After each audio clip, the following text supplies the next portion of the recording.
परम आदरणीय श्रोतागण, सादर नमन। आशा करता हूँ आप स्वस्थ एवं प्रसन्न मुद्रा में होंगे।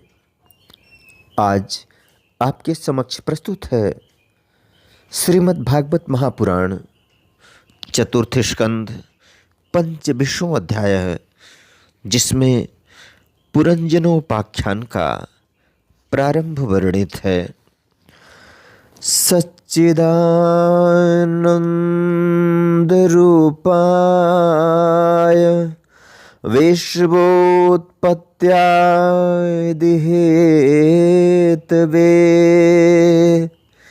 तापत्रय विनाशाय श्री कृष्णाय वयं नमः। नारायणं नमस्कृत्य नरं चैव नरोत्तमं देवीं सरस्वतीं व्यासं ततो जयमुदीरयेत्। श्री मैत्रेय जी कहते हैं, विदुर जी, भगवान शंकर ने प्रचेताओं को उपदेश दिया। फिर प्रचेताओं ने शंकर जी की बड़े भक्तिभाव से पूजा की। इसके पश्चात वे उन राजकुमारों के सामने ही अंतर्ध्यान हो गए। सब के सब प्रचेता जल में खड़े रहकर भगवान रुद्र के बताए स्तोत्र का जप करते हुए 10,000 वर्ष तक तपस्या करते रहे। इन दिनों राजा प्राचीन बर्हिकाचित कर्म कांड में बहुत रम गया था। उन्हें अध्यात्म विद्या विशारद परम कृपालु नारद जी ने उपदेश दिया। उन्हें अध्यात्म विद्या विशारद परम कृपालु नारद जी ने उपदेश दिया। उन्होंने कहा कि राजन, इन कर्मों के द्वारा तुम अपना कौन सा कल्याण करना चाहते हो? दुख के आत्यंतिक नाश और परमानंद की प्राप्ति का नाम कल्याण है। वह तो कर्मों से नहीं मिलता।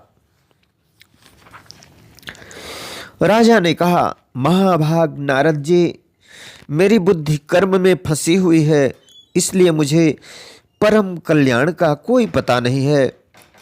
आप मुझे विशुद्ध ज्ञान का उपदेश दीजिए, जिससे मैं इस कर्म बंधन से छूट जाऊं। जो पुरुष कपट धर्म में गृहस्थाश्रम में ही रहता हुआ पुत्र, स्त्री और धन को ही परम पुरुषार्थ मानता है, वह अज्ञानवश संसारारण्य में ही भटकता रहने के कारण उस परम कल्याण को प्राप्त नहीं कर सकता। श्री नारद जी ने कहा, देखो राजन, तुमने यज्ञ में निर्दयता पूर्वक जिन हजारों पशुओं की बलि दी है, उन्हें आकाश में देखो। ये सब तुम्हारे द्वारा प्राप्त हुई पीड़ाओं को याद करते हुए बदला लेने के लिए तुम्हारी बाट देख रहे हैं। जब तुम मरकर परलोक में जाओगे, तब ये अत्यंत क्रोध में भरकर तुम्हें अपने लोहे के से सींगों से छेदेंगे। अच्छा, इस विषय में मैं तुम्हें एक प्राचीन उपाख्यान सुनाता हूं। वह राजा पुरंजन का चरित्र है। उसे तुम मुझसे सावधान होकर सुनो। राजन, पुरा काल में पुरंजन नाम का एक बड़ा यशस्वी राजा था। उसका अविज्ञात नामक एक मित्र था। कोई भी उसकी चेष्टाओं को समझ नहीं सकता था। राजा पुरंजन अपने रहने योग्य स्थान की खोज में सारी पृथ्वी में घूमा। फिर भी जब उसे कोई अनुरूप स्थान न मिला, तब वह कुछ उदास सा हो गया। उसे तरह तरह के भोगों की लालसा थी। उन्हें भोगने के लिए उसने संसार में जितने नगर देखे, उनमें से कोई भी उसे ठीक न जचा। एक दिन उसने हिमालय के दक्षिण तटवर्ती शिखरों पर कर्मभूमि भारत खंड में एक 9 द्वारों का नगर देखा। वह सब प्रकार के सुलक्षणों से संपन्न था। सब ओर से परकोटों, बगीचों, अटारियों, खाइयों, झरोखों और राजद्वारों से सुशोभित था और सोने, चांदी तथा लोहे के शिखरों वाले विशाल भवनों से खचाखच भरा था। उसके महलों की फर्शें नीलम, स्फटिक, वैदूर्य, मोती, पन्ने और लालों की बनी हुई थी। अपनी कांति के कारण वह नागों की राजधानी भोगवतीपुरी के समान जान पड़ता था। उसमें जहां तहां अनेकों सभा भवन, चौराहे, सड़कें, क्रीड़ा भवन, बाजार, विश्राम स्थान, ध्वजा पताकाएं और मूंगे के चबूतरे सुशोभित थे। उस नगर के बाहर दिव्य वृक्ष और लताओं से पूर्ण एक सुंदर बाग था। उसके बीच में एक सरोवर सुशोभित था। उसके आसपास अनेकों पक्षी भांति भांति की बोली बोल रहे थे तथा भंवरे गुंजार कर रहे थे। सरोवर के तट पर जो वृक्ष थे उनकी डालियां और पत्ते शीतल झरनों के जल कणों से मिली हुई वासंती वायु के झकोरों से हिल रहे थे और इस प्रकार वे तटवर्ती भूमि की शोभा बढ़ा रहे थे। वहां के वन्य पशु भी मुनि जनोचित अहिंसादि व्रतों का पालन करने वाले थे, इसलिए उनसे किसी को कोई कष्ट नहीं पहुंचता था। वहां बार बार जो कोकिल की कुहू ध्वनि होती थी उससे मार्ग में चलने वाले बटोहियों को ऐसा भ्रम होता था मानो वह बगीचा विश्राम करने के लिए उन्हें बुला रहा है। राजा पुरंजन ने उस अद्भुत वन में घूमते घूमते एक सुंदरी को आते देखा जो अकस्मात उधर चली आई थी। उसके साथ 10 सेवक थे जिनमें से प्रत्येक 100 नायिकाओं का पति था। एक 5 फन वाला सांप उसका द्वारपाल था, वही उसकी सब ओर से रक्षा करता था। वह सुंदरी भोली भाली किशोरी थी और विवाह के लिए श्रेष्ठ पुरुष की खोज में थी। उसकी नासिका, दंत पंक्ति, कपोल और मुख बहुत सुंदर थे। उसके समान कानों में कुंडल झिलमिला रहे थे। उसका रंग सांवला था, कट प्रदेश सुंदर था। वह पीले रंग की साड़ी और सोने की करधनी पहने हुए थी तथा चलते समय चरणों में नूपुरों की झनकार करती जाती थी। अधिक क्या, वह साक्षात कोई देवी सी जान पड़ती थी। वह गजगामिनी बाला किशोरावस्था की सूचना देने वाले अपने गोल गोल समान और परस्पर सटे हुए स्तनों को लज्जावश बार बार अंचल से ढकती जाती थी। उसकी प्रेम से मटकती भौं और प्रेम पूर्ण तिरछी चितवन के बाण से घायल होकर वीर पुरंजन ने लज्जायुक्त मुस्कान से और भी सुंदर लगने वाली उस देवी से मधुर वाणी में कहा, कमल दल्लोचने, मुझे बताओ तुम कौन हो, किसकी कन्या हो? साध्वी, इस समय आ कहां से रही हो? भेरु, इस पुरी के समीप तुम क्या करना चाहती हो? शुभ्रो, तुम्हारे साथ इस 11वें महान शूरवीर से संचालित ये 10 सेवक कौन हैं और ये सहेलियां तथा तुम्हारे आगे आगे चलने वाला यह सर्प कौन है? सुंदरी, तुम साक्षात लज्जा देवी हो अथवा उमा, रमा और ब्रह्माणी में से कोई हो। यहाँ वन में मुनियों की तरह एकांतवास करके क्या अपने पतिदेव को खोज रही हो? तुम्हारे प्राणनाथ तो तुम उनके चरणों की कामना करती हो, इतने से ही पूर्ण काम हो जाएंगे। अच्छा, यदि तुम साक्षात कमला देवी हो तो तुम्हारे हाथ का क्रीड़ा कमल कहाँ गिर गया? सुभगे, तुम इनमें से तो कोई हो नहीं। क्योंकि तुम्हारे चरण पृथ्वी का स्पर्श कर रहे हैं। अच्छा, यदि तुम कोई मानवी ही हो तो लक्ष्मी जी जिस प्रकार भगवान विष्णु के साथ वैकुंठ की शोभा बढ़ाती हैं, उसी प्रकार तुम मेरे साथ इस श्रेष्ठ पुरी को अलंकृत करो। देखो, मैं बड़ा ही वीर और पराक्रमी हूँ, परंतु आज तुम्हारे कटाक्षों ने मेरे मन को बेकाबू कर दिया है। तुम्हारी लजीली और रतिभाव से भरी मुस्कान के साथ भवों के संकेत पाकर यह शक्तिशाली कामदेव मुझे पीड़ित कर रहा है। इसलिए सुंदरी, अब तुम्हें मुझ पर कृपा करनी चाहिए। शुचिस्मते, सुंदर भौहें और सुघड़ नेत्रों से सुशोभित तुम्हारा मुखारविंद इन लंबी लंबी काली अलकावलियों से घिरा हुआ है।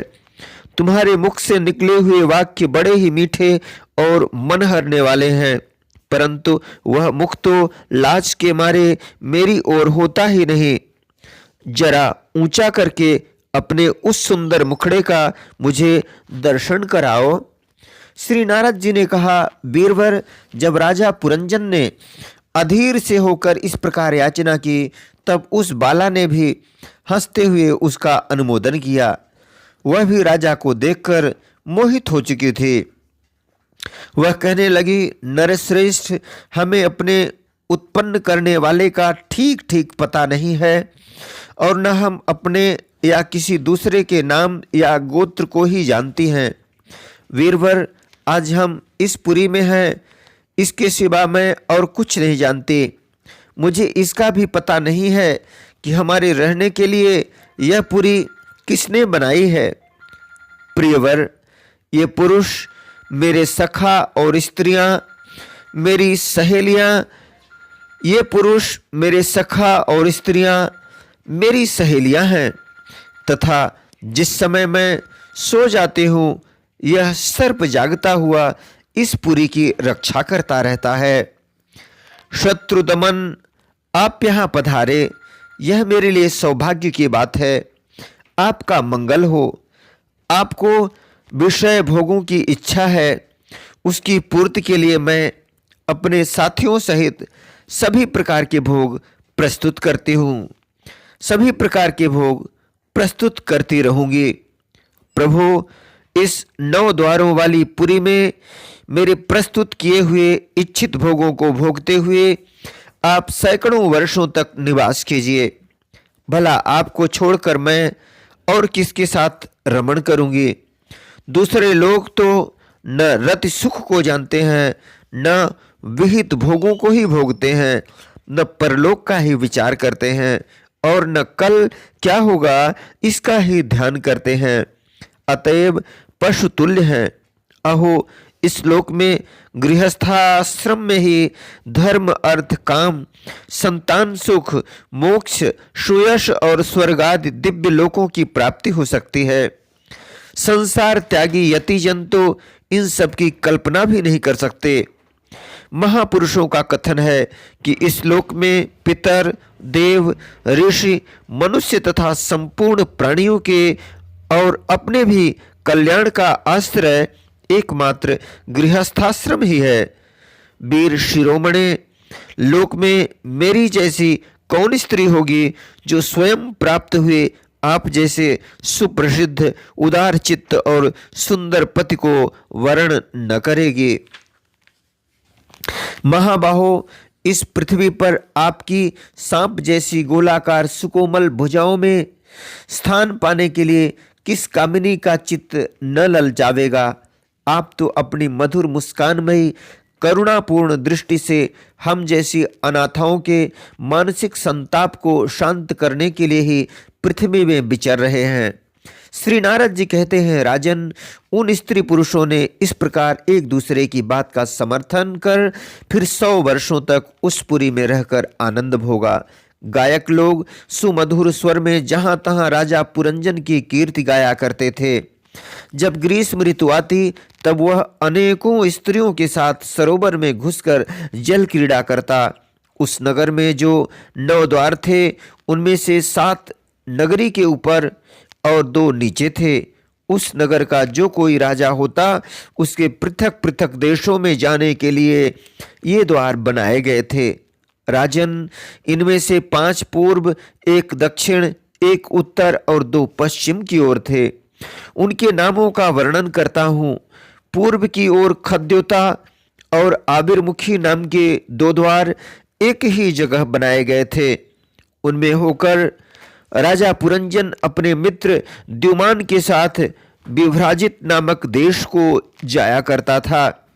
इसी प्रकार उस ओर नलिनी और नालिनी नाम के 2 द्वार और भी एक ही जगह बनाए गए थे।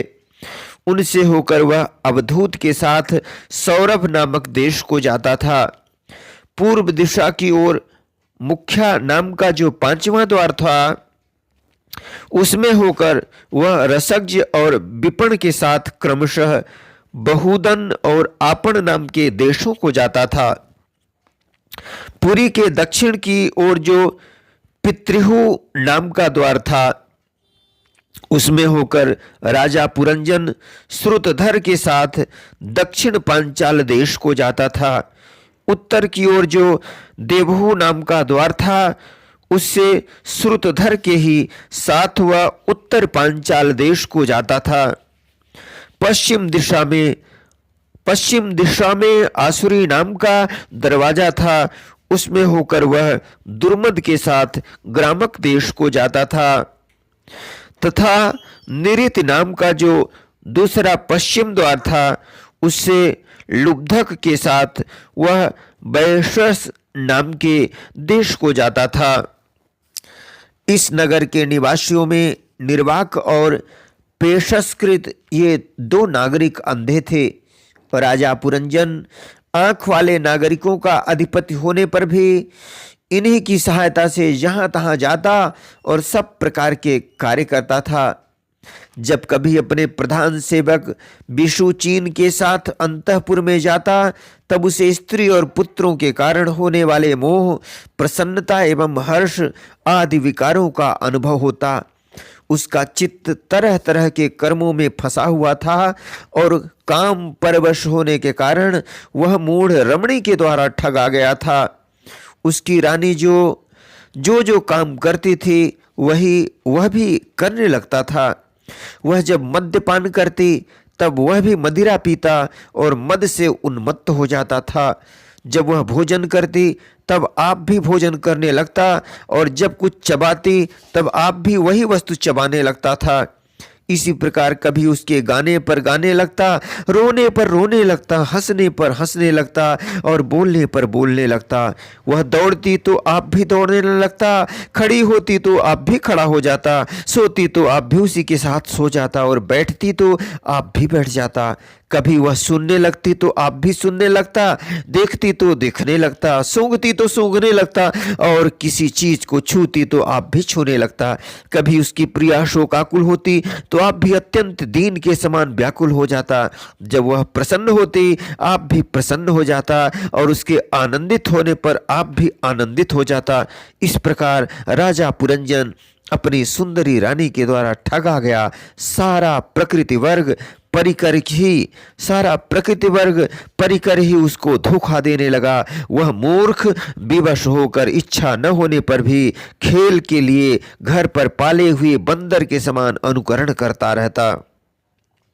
इति श्रीमद्भागवते महापुराणे पारमहंस्यां संहितायां चतुर्थे स्कंधे पुरंजनोपाख्याने 5वां अध्याय। बोलो वृंदावन बिहारी लाल की जय। यदक्षर पद भ्रष्टं मात्राहीनं च यद भवेत् तत्सर्वं क्षम्यतां देव प्रसीद परमेश्वर। वीडियो देखने के लिए धन्यवाद एवं आभार। जय हिंद, जय जगत। आपका जीवन मंगलमय हो।